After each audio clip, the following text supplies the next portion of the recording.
Am I still on? You are. Oh, good. Okay, I'll tell another story.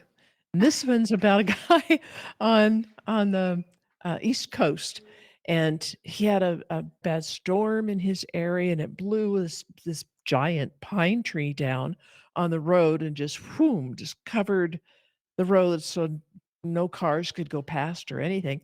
And he tried to move that pine tree by himself, and he had a chainsaw, and so he was trying to cut smaller pieces, and he got impatient, and he was trying to move this really big log, and he was not already he was not in shape to do that kind of a thing.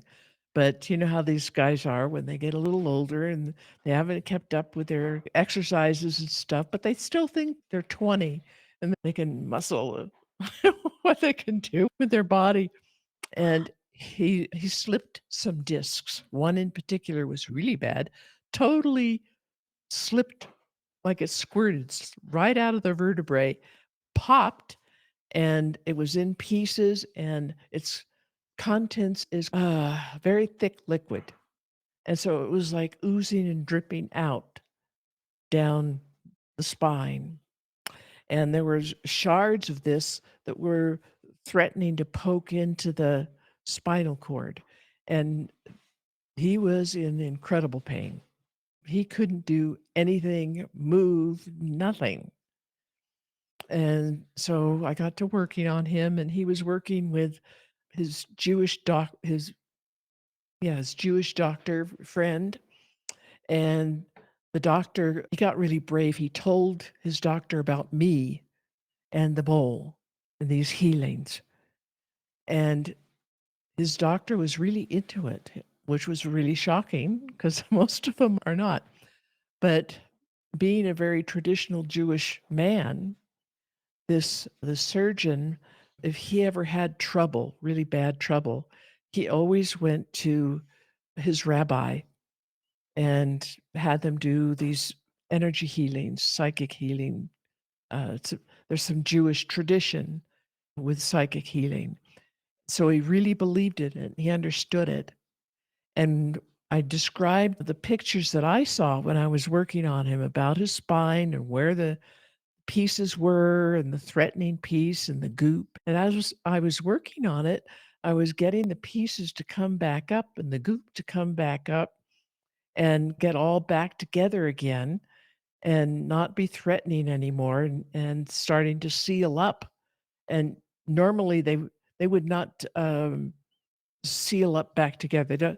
Once that disc goes in modern medicine, they say that it cannot seal back up and grow back together again. And there's a lot of conditions like that they believe, but I think they just haven't found how to encourage them to grow back together. He was doing really well, and he was scheduled for surgery, and he wanted to go through with the surgery. And for him, that was good. Psychologically, that was something he really needed to do to fix things in his own mindset, to finish it off. Talked the doctor into taking a new x ray, or it might have been an MRI. I don't know which thing they used, but it was something that they could see this disc really well with all the chips and all the goop. And when the goop is dripping down, you really want to get it out of there because it kind of poisons things when it's going in a place where it doesn't belong. It's real hard on the tissues there. But had been collecting together, just all the pieces just collecting together, backing up and going back into where they belong. And so before the doctor went into surgery with him and was to open him up, they used the x-rays and stuff as a guide to guide them, their knife, where they're going, to see where, how deep and how far and how wide and all that stuff. They would count on those test pictures a great deal. So he talked that doctor into taking brand new tests right before the surgery. He saw the difference that that the bowl had made, the healings had made, and, so he had a whole new approach about doing the surgery. When he this guy up, sure enough, it was just exactly the way that I described it. So, the bull had been really working hard, and as soon as I put him in the bowl, his pain level changed greatly, just tremendously.